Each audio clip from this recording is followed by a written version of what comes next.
Hello बच्चों, मैं सुमित कुमार झाझड़िया। आज फिजिक्स स्टार्ट करेंगे हम। फिजिक्स इसमें मेनली नीट के पॉइंट ऑफ व्यू से, class 11th and class 12th के पॉइंट ऑफ व्यू से पढ़ेंगे। ठीक है, करें स्टार्ट। हम आज पहला चैप्टर स्टार्ट करने वाले हैं। चैप्टर का नाम क्या होगा?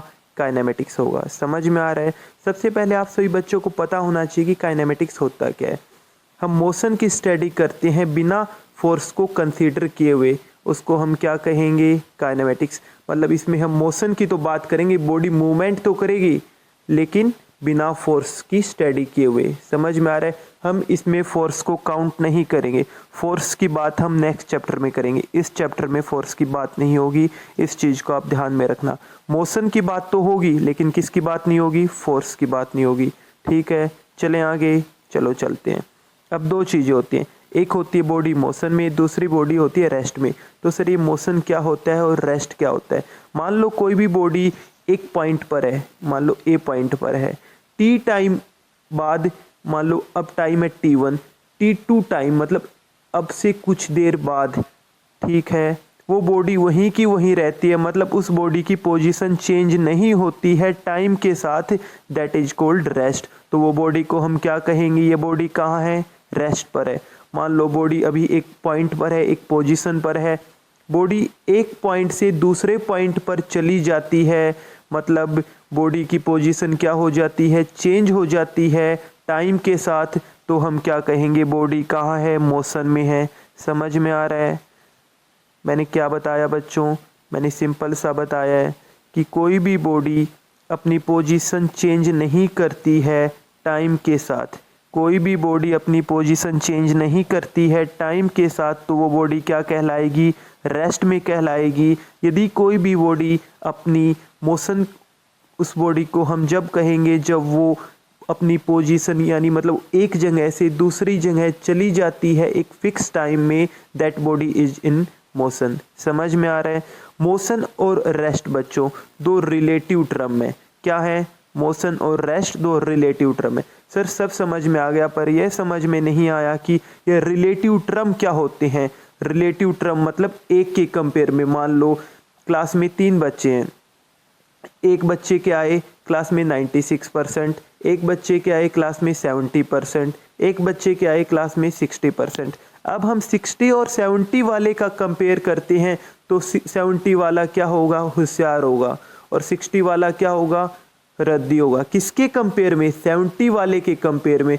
यदि हम उसका कंपेयर करते हैं 96 वाले के साथ तो 96 वाला होशियार हो जाता है और 70 वाला रद्दी हो जाता है। मतलब 70 वाला एक के कंपेयर में होशियार है, दूसरे के कंपेयर में रद्दी है। इसे ही क्या कहते हैं बच्चों? Relative term. इसी प्रकार मोशन और रेस्ट भी रिलेटिव टर्म है। हम बात करें, आप बस के अंदर बैठे हो, आपको कोई बाहर से देख रहा है तो आप उसको क्या लग रहे हो? आप मोशन में हो। लेकिन आप बस के अंदर बैठे हो, आप अपने बगल में जो सवारी बैठी है वो आपको क्या लगेगी? रेस्ट में।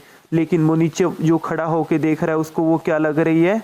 मोशन में। इसे क्या कहते हैं बच्चे? Relative term. मतलब नीचे वाले के कंपेयर में आप क्या लग रहे हो? मोशन में। लेकिन आपके बगल में जो बैठा है उसके कंपेयर में आप क्या लग रहे हो? रेस्ट में।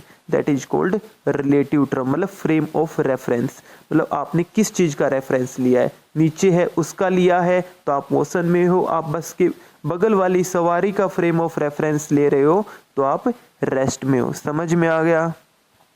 तो मैं कह सकता हूँ motion and rest can not be absolute. Motion और रेस्ट एब्सोल्यूट नहीं हो सकते। हम नहीं कह सकते कि बॉडी रेस्ट में, ये बॉडी मोशन में है, क्योंकि ये किसके कंपेयर में बता सकते हैं? रेफरेंस होना चाहिए हमें कोई। जैसे बस की सवारी तुम्हें देख के बता सकती है तुम रेस्ट में हो, या नीचे खड़े हुआ जो बंदा है वो तुम्हें बता सकता है कि तुम मोशन में हो। समझ में आ रहा है? अब जैसे हम यहाँ पे धरती पे हैं, हमें क्या लग रहा है? जैसे आप बैठे हो लेकिन कोई आपको दूसरे ग्रह से या चांद से देख रहा है, उसको क्या लगेगा? पृथ्वी घूमती हुई दिखेगी तो आप भी घूमते हुए दिखोगे, तो उसके लिए आप मोशन में हो। लेकिन आपके जो बगल में बैठा उसके लिए आप क्या हो? रेस्ट में हो। समझ में आ रहा है? मोशन एंड रेस्ट एब्सोल्यूट नहीं हो सकते, क्योंकि ये किसके इनकी स्टडी किस में करते हैं? रेफरेंस में करते हैं। बिना रेफरेंस के इनकी स्टडी नहीं कर सकते।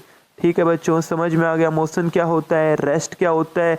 ये एक रिलेटिव टर्म है। इनकी स्टडी करने के लिए किसी ऑब्जर्वर या फ्रेम ऑफ रेफरेंस की जरूरत होती है। ठीक है। समझ में आ गया बच्चों। फ्रेम ऑफ रेफरेंस भी आपको समझ में आ गया। आपको एक्स वाई जेड ये कोऑर्डिनेट सिस्टम भी आप लोगों ने 9th 10th में मैथ में पढ़ लिए होंगे। एक साइड होता है एक्स एक्स, जैसे इस साइड हो गया एक्स एक्स, एक साइड होता है वाई वाई और एक साइड होता है जेड एक्सिस, आप लोगों को पता है। ठीक है, अब हम आगे चलते हैं। अब मोशन की बात करते हैं। मोशन बच्चों 3 टाइप का होता है। पहला मोशन होता है 1D मोशन, दूसरे मोशन होगा 2D मोशन और तीसरा मोशन होगा 3D मोशन। ठीक है, हम सिंपल सी बात करते हैं। मान लो एक डायरेक्शन में मोशन हो रहा है, जैसे एक लाइन में मोशन हुआ, इस मोशन को हम क्या कहेंगे? 1D motion. और इस मोशन को बच्चों रेक्टिलिनियर मोशन भी कहा जाता है। क्या कहा जाता है? 1D मोशन या 1 डायमेंशनल मोशन या रेक्टिलिनियर मोशन। समझ में आ गया बच्चों? समझ में आ गया ना? कोई भी डाउट हो तो नीचे आप कमेंट बॉक्स में कमेंट कर कर बता सकते हैं। ठीक है बच्चों, चले चले चले आगे चलते हैं। समझ में आ गया?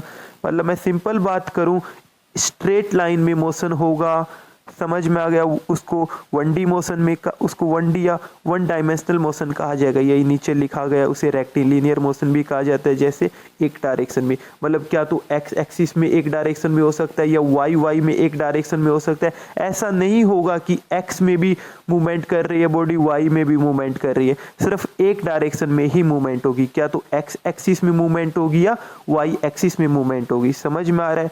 सिर्फ एक कोऑर्डिनेट चेंज होगा, क्या तो एक्स एक्सिस, क्या वाई एक्सिस या जेड एक्सिस। समझ में आ रहा है? 2 या 2 से अधिक कोऑर्डिनेट चेंज नहीं हो सकते, सिर्फ एक कोऑर्डिनेट चेंज होगा रेक्टिलिनियर मोशन या 1D मोशन में। इसके एग्जाम्पल समझते हैं। मान लो इसने पहला एग्जाम्पल क्या दिया हुआ है? A body dropped from A small height. मान लो आप अपनी छत पर खड़े हो या किसी टावर पे चढ़े हुए हो, ठीक है, वहां से कोई भी बॉडी फ्री फॉल होती है, मतलब यहाँ से बॉडी ऐसे फॉल हो गई, ठीक है, मान लो वो गेंदी है। फ्री फॉल का मतलब क्या होता है सर? फ्री फॉल का मतलब कुछ नहीं होता, आप ऊपर से बिना फोर्स लगाए, बिना वेलोसिटी के, मान लो आप बिल्कुल ढीले हाथ से वो नीचे गेंद पटक रहे हो, मतलब बिना फोर्स लगाए, that is called free fall. उसकी वेलोसिटी क्या होगी फ्री फॉल की? u is equal to 0। कितनी होगी? 0 होगी। समझ में आ रहा है? फ्री फॉल की वेलोसिटी, इनिशियल वेलोसिटी 0 होगी, मतलब आप ऊपर से कोई भी उसको वेलोसिटी नहीं दे रहे, 0 की वेलोसिटी से आप उसको नीचे छोड़ रहे हो गेंद को, that is called free falling. Free falling का मतलब यही है कि u आपको कितना लेना है, मतलब इनिशियल वेलोसिटी आपको 0 लेनी है। समझ में आ रहा है? दूसरी बात करते हैं बच्चों, कोई भी व्हीकल चल रहा है, मान लो स्ट्रेट रोड पर चल रहा है, स्ट्रेट रोड पर या सीधी सड़क पर जब कोई भी व्हीकल चलेगा तो क्या होगा बच्चों? एक्स एक्सिस ही चेंज हुई ना, तो उसकी एक डायरेक्शन उसकी चेंज हुई, तो इसके लिए उसको क्या कहेंगे? 1D मोशन का एग्जांपल लेंगे।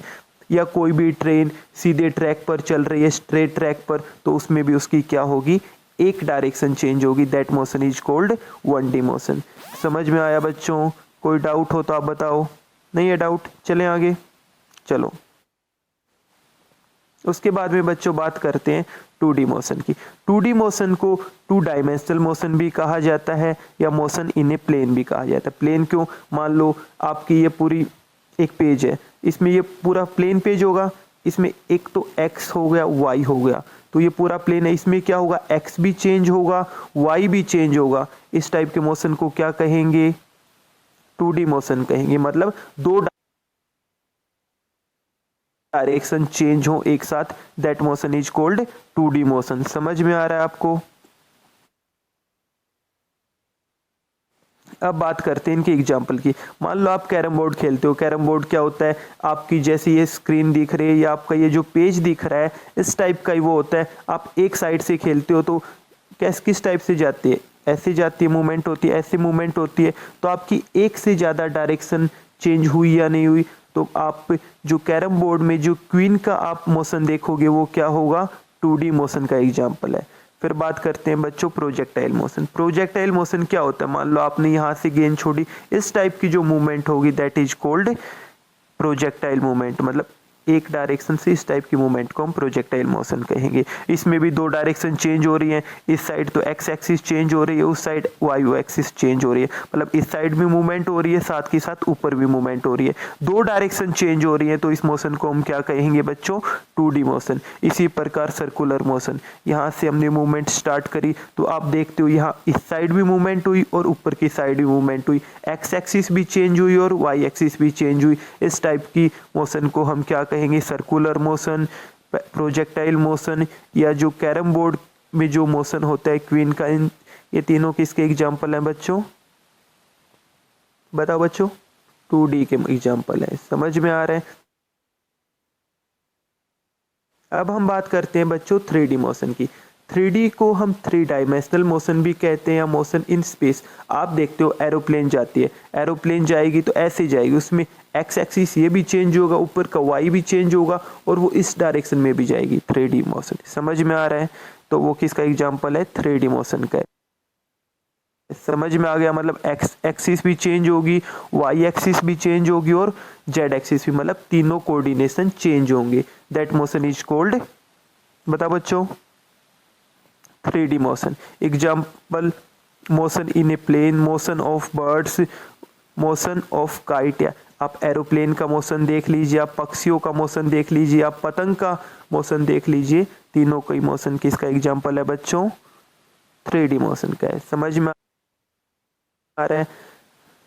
अब आपको यहाँ तक कोई भी डाउट हो, छोटे से छोटा डाउट, आप नीचे कमेंट बॉक्स में मैसेज कर सकते हैं। समझ में आ रहा है। फिजिक्स कोई कठिन नहीं है बच्चों, आप हर चीज़ को बहुत आसानी से क्रैक कर सकते हो। मान लो जो नीट का एग्ज़ाम है, ये बहुत हार्ड नहीं होता, बस हमें एक रेगुलर होना पड़ेगा, मतलब जो टीचर पढ़ा देता है उसको उसी दिन पढ़ना पड़ेगा। आपको एक जिद्दी होना पड़ेगा कि हाँ मुझे तो करना है भैया, मुझे कुछ भी हो जाए, आप जो पढ़ा रहे हो मैं वो डेली पढ़ूंगा या पढ़ूंगी और मुझे उसी दिन इसके डाउट आपसे पूछ लूँगी, तो आपका सिलेक्शन आराम से हो जाएगा। और आप किसी भी चीज़ को इग्नोर करते हो, आप सोचते हो कुछ नहीं, कल कर लूँगा, कल कर लूँगा, फिर कुछ नहीं होता है। जो करना है ना वो आज ही करना है। ये जिद जिस बच्चे में होगी ना, वो उस चीज़ को आराम से कर देगा। ठीक है, आज हम बात करेंगे 1 डायमेंशनल मोशन। 1 डायमेंशनल मोशन में भी किसकी बात करेंगे, डिस्टेंस की, डिस्प्लेसमेंट की, स्पीड की, वेलोसिटी की, एक्सीलरेशन की। ये सभी चीज़ें हम इसके अंदर पढ़ेंगे। ठीक है बच्चों। उसके अलावा आपको कोई भी डाउट, ये चीज़ें हम नेक्स्ट लेक्चर में पढ़ेंगे। आपको आज कोई भी डाउट हो इसमें तो आप मुझे नीचे कमेंट बॉक्स में मैसेज कर बता सकते हैं।